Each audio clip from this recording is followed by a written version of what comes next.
When I was younger, my parents told me never to trust anything I saw online.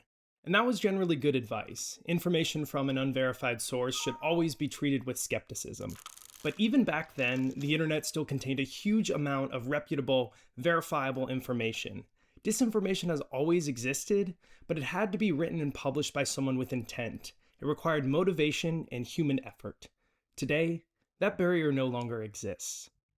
When engagement is the goal and the ability to output information is no longer constrained by human effort, the floodgates to disinformation open, turning volume into a weapon. I watch a lot of video essay style content on YouTube. When I'm bored or doing chores, it's really nice to throw something on that's relaxing while also feeling educational.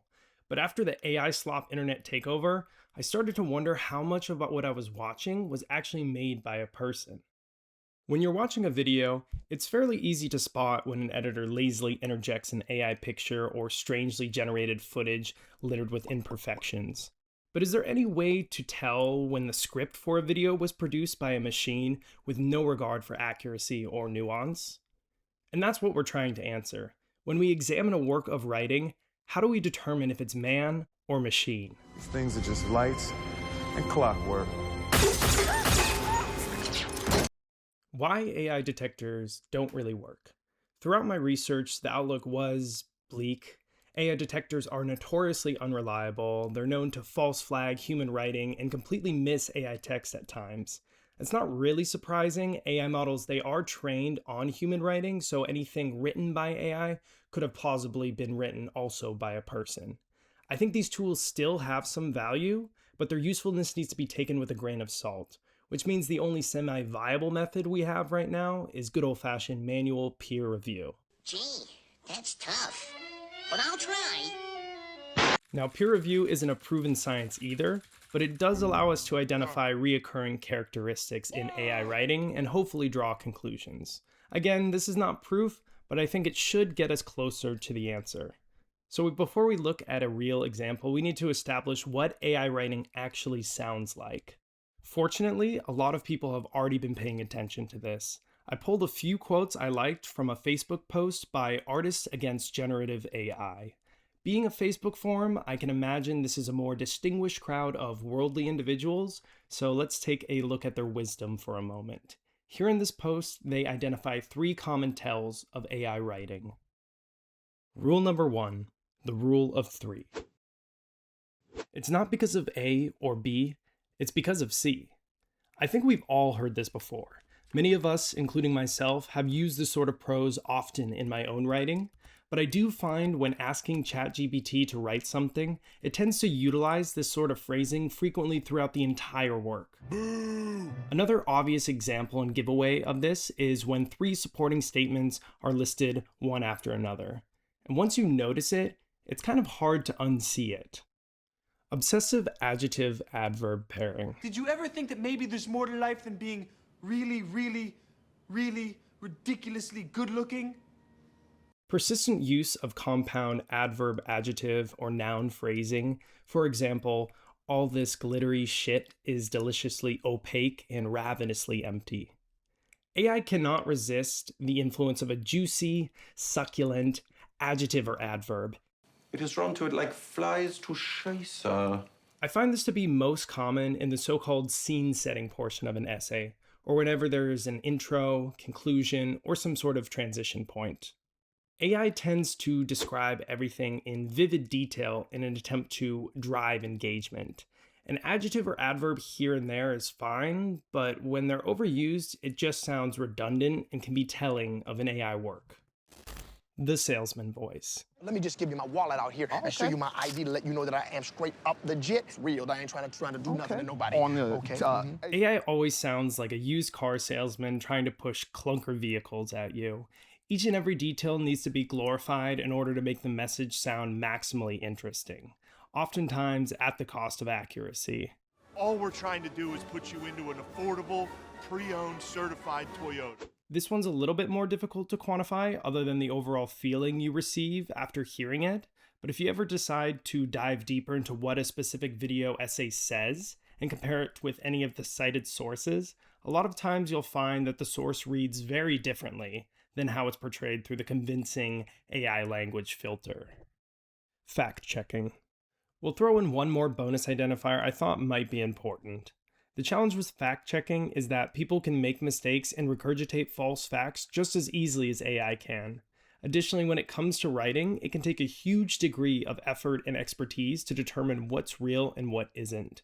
Kurzgesagt made a really informative video about this very topic, and as a test, they used AI to write an example script of an educational video about brown dwarf stars. In that script, they found about 80% of the information ChatGPT came up with was accurate, but the remaining 20% was entirely made up and could not be verified by trusted sources. They then go on to claim they found a new video about brown dwarfs by a lesser-known channel which published the same false information they had received in their example script. And this video had hundreds of thousands of views. I don't know where this video is or why they didn't share it. I unfortunately can't find it.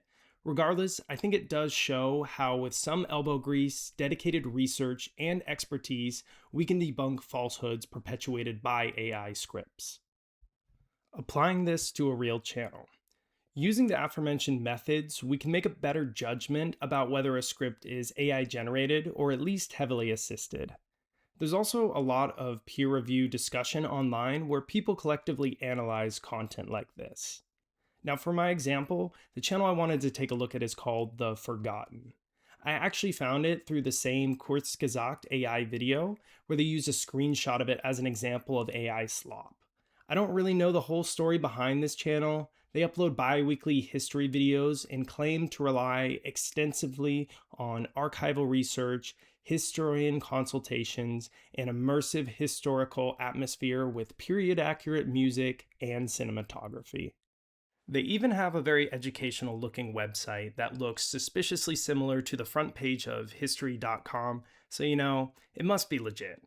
A quick Google search shows that they've already been mentioned on the Realer AI subreddit, and the consensus is that the images are obviously AI, which I do agree with, but the real debate is whether the scripts are also AI written.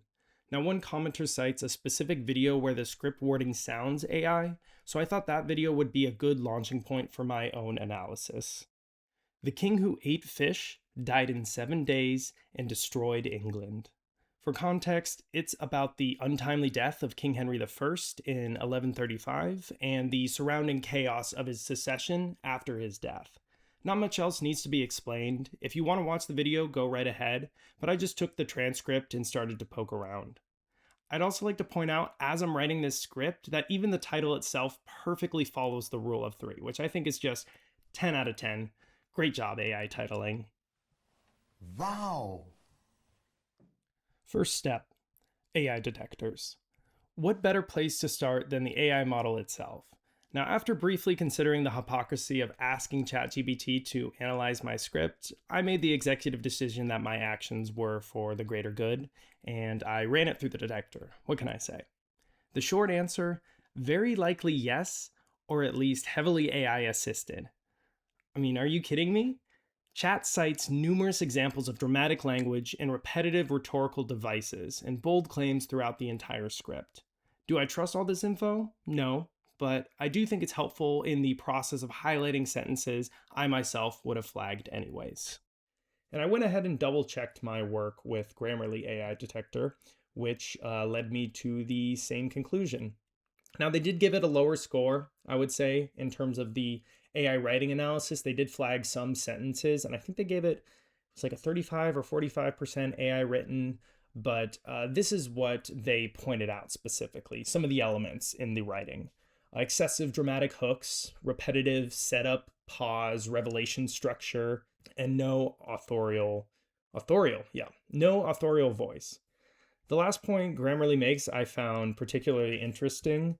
In this video essay, along with many others of its kind, I think they lack any sort of real character. There's no insight, no analysis, or anything like that. It's just a regurgitation of hopefully factually correct information with repetitive hooks to grab attention.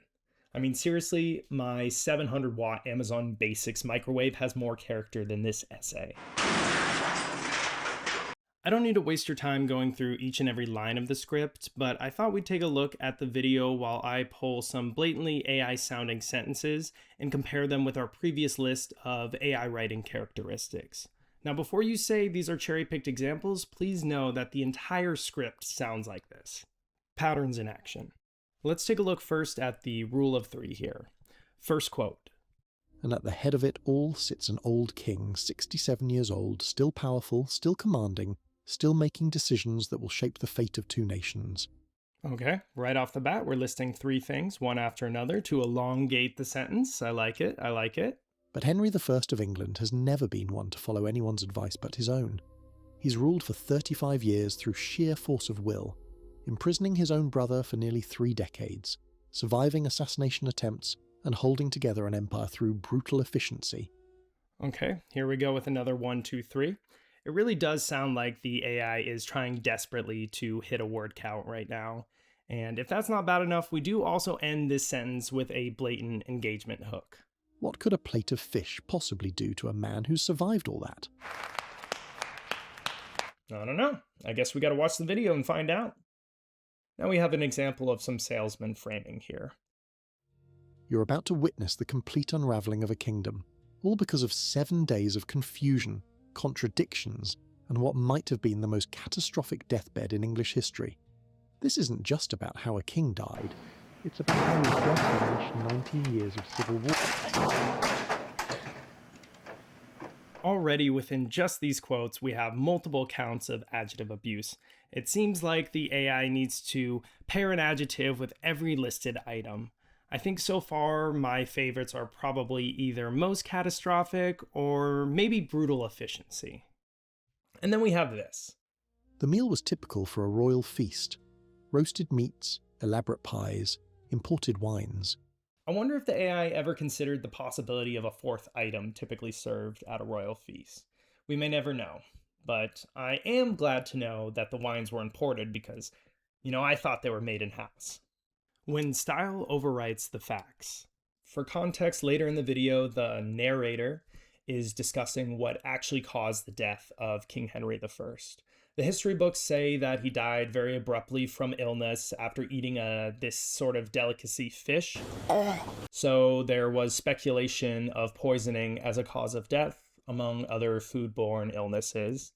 Now, this is what the video says. But in 2023, medical historians published a groundbreaking analysis.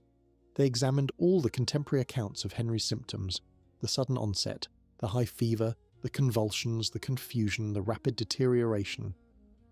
They compared these to every known type of food poisoning, every infection that could have struck a 67-year-old man in medieval Normandy. Their conclusion was shocking. The symptoms match perfectly with Listeria monocytogenes infection, affecting the central nervous system. Listeria is one of the deadliest foodborne pathogens even today, with mortality rates of 20 to 30% even with modern antibiotics. In elderly patients, it specifically attacks the brain and nervous system, causing exactly the kind of symptoms Henry displayed. After some digging, I did find the study used within the video. However, the way it's worded and presented in the study is completely different. A wide variety of abdominal pathologies could have been responsible. However, we suggest that a sporadic central nervous system infection of Listeria monocytogenes appears to be the most likely cause of King Henry's death, correlating with both his symptoms and rapid decline. Now, that might seem similar, but let me remind you that this video claims every known type of food poisoning and every infection was examined and that it was a perfect match. I don't know about you, but that sounds very different from a study comparing the recorded symptoms of King Henry with those of various foodborne illnesses and drawing the conclusion that it was likely Listeria monocytogenes. It's simply an assumption based on some historical evidence that now, because of this video, is painted as black and white facts. No, I didn't go anywhere near that car.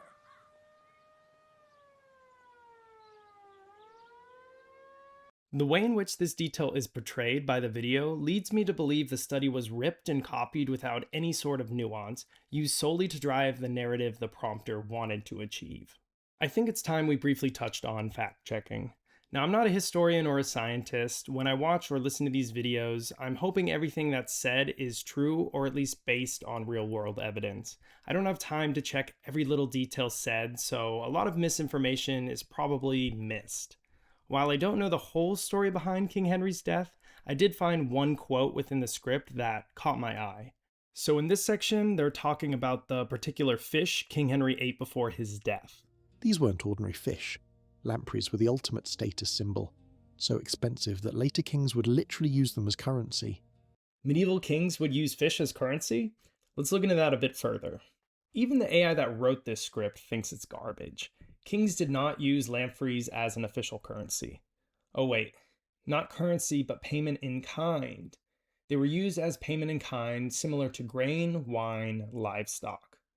Okay, so they were used as payment like every other valuable product used as a form of barter during this time period.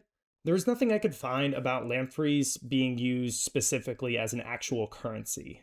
Yeah, I'm sure someone used them as payments for goods and services, but that would not at all be unique to lampreys. Just researching this topic, I learned that eels were also used as a form of payment in certain situations. While this might sound like a nitpick distinction, let me remind you that the quote from the video was, "Later kings would literally use them as currency," implying that future generations of kings instituted rare fish as a formal currency.